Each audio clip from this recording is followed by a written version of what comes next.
Akwaba, welcome back.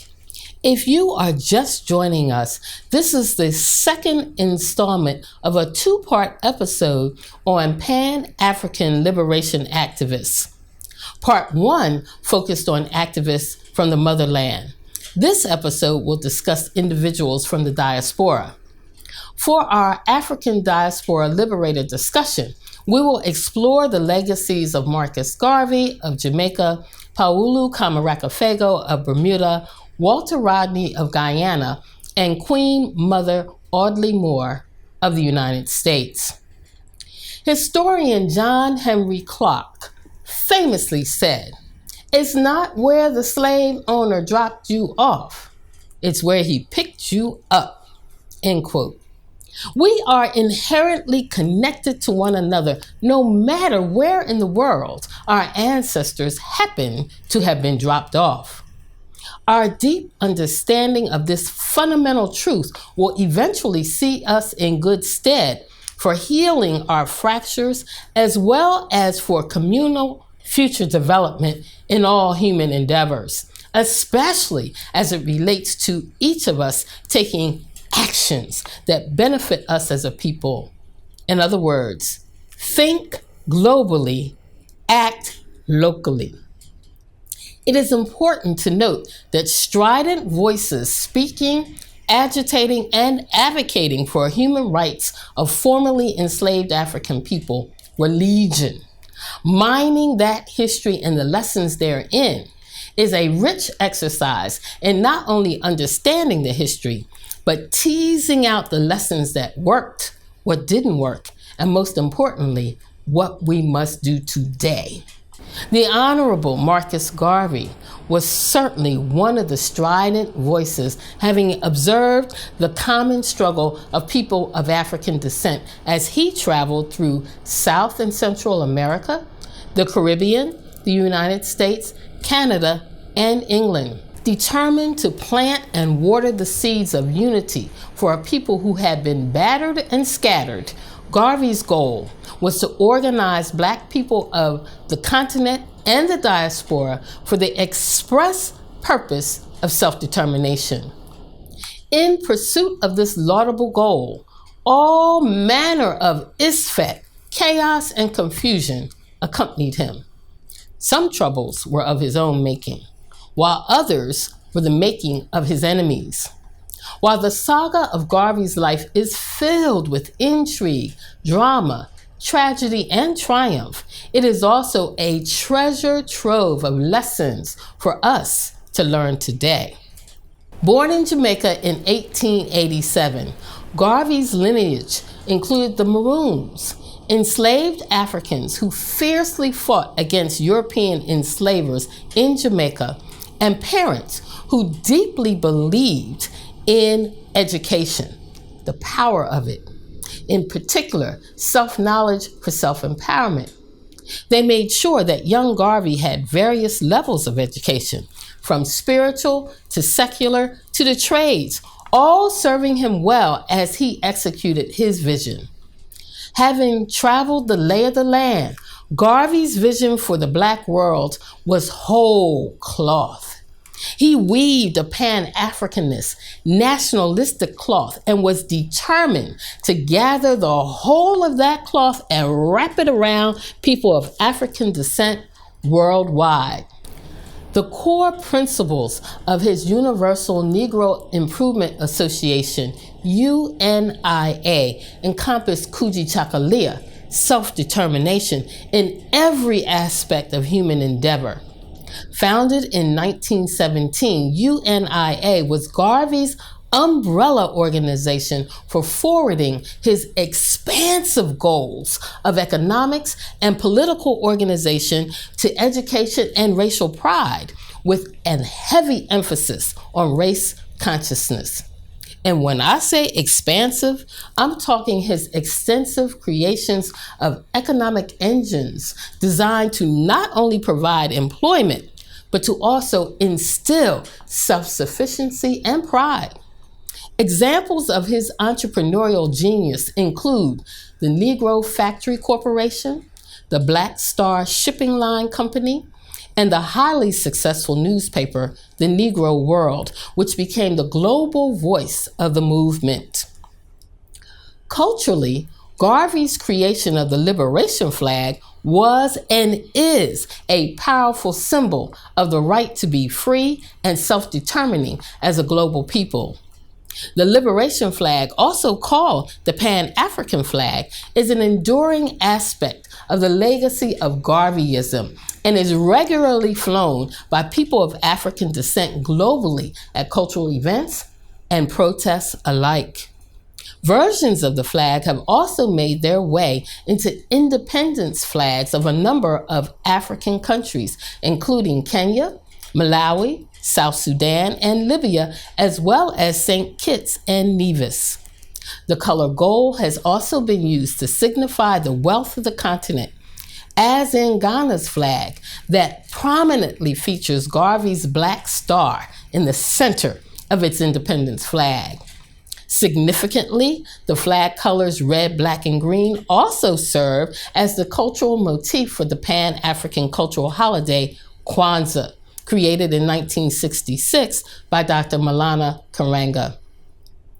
According to Reverend Dr. Martin Luther King Jr., Garvey, and I quote, was the first man on a mass scale and level to give millions of Negroes a sense of dignity and destiny and make the Negro feel that he was somebody, end quote. One could argue that a significant part of Garvey's triumph is his legacy, Garveyism, and the enduring influence of his ideas, opinions, and philosophy. Certainly, the power and influence of Garvey was manifest in Bermuda through Dr. Paulu Camaracafego. Born in Bermuda in 1932, Camaracafego was raised in a conscious home, with his father introducing him to Marcus Garvey and Pan-Africanism early in life. His father also taught him to never allow injustice to go unaddressed, and he absorbed these lessons, and they became guiding principles throughout his life. Brother Paulu became a fearless activist for the rights of Bermudians of African descent as a parliamentarian, organizer, professor, Black Power advocate, and passionate community activist. But he was also a Pan-African citizen of the world, university educated in the United States as an ecological engineer, mentored by Trinidadian scholar activist C.L.R. James, and was an associate of both Ghana and Kenya's first presidents, Dr. Kwame Nkrumah and Jomo Kenyatta, respectively. Dr. Camaracafego could have had a very lucrative career in the field of his professional training, but addressing injustices and making life better for his people was his purpose and passion, especially evident in his agitation for universal adult suffrage for his fellow Bermudians. After traveling and working in Africa, Camaracafego returned to Bermuda, believing the next level of liberation agitation was Black Power. It was 1969, and Black agitation was in full swing just across the pond in the United States. Brother Paulu decided to bring the issue to Bermuda front and center, as only a charismatic and audaciously bold leader could. He organized the Black Power Conference in Bermuda and moved his plans forward with a boldness and courage that shocked Bermuda's white oligarchical establishment. Just as in the case of Pan-African activities initiated by Marcus Garvey, various governments colluded in sabotage strategies, including Britain, Canada, and the United States. Nevertheless, Brother Paulu Camaracafego prevailed, and the Black Power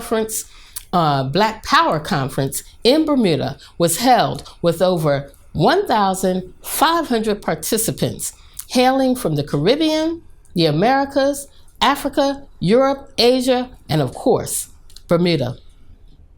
Another Pan-Africanist who passionately advocated for our people across the globe, from the Caribbean to Africa, was Dr. Walter Rodney.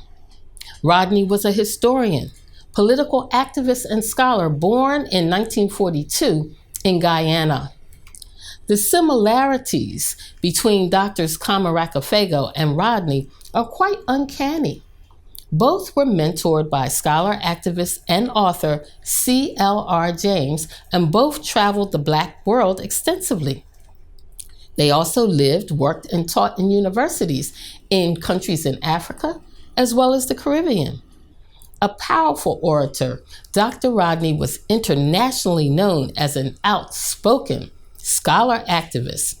In particular, his criticism of the middle class, capitalism, neocolonialism, and imperialism was sharply pointed. When he founded the Working People's Alliance to agitate for better conditions in all areas of life, he was in fundamental disagreement with the ruling classes throughout the Caribbean. Rodney's promotion of socialism as a leveling political paradigm for Black liberation and equality made him a threat to the established order, particularly in Guyana and Jamaica. Both countries rescinded university professorships positions, with Jamaica declaring him persona non grata and banning all books on Black power in 1968.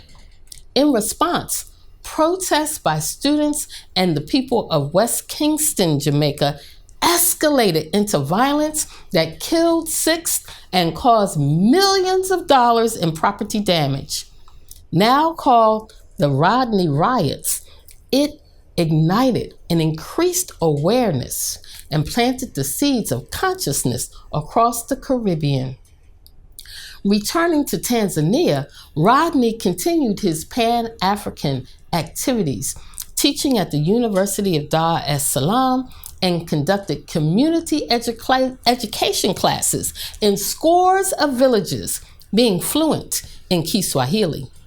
His scholarly work analyzing the history of enslavement and colonialism resulted in the book, How Europe Underdeveloped Africa. It remains an important seminal text for understanding the devastation and lingering damage of enslavement and colonization. Walter Rodney was assassinated in the land of his birth in 1980. In 2021, the Guyanese government finally acknowledged that his murder was a state-sanctioned and sponsored assassination. We'll be right back.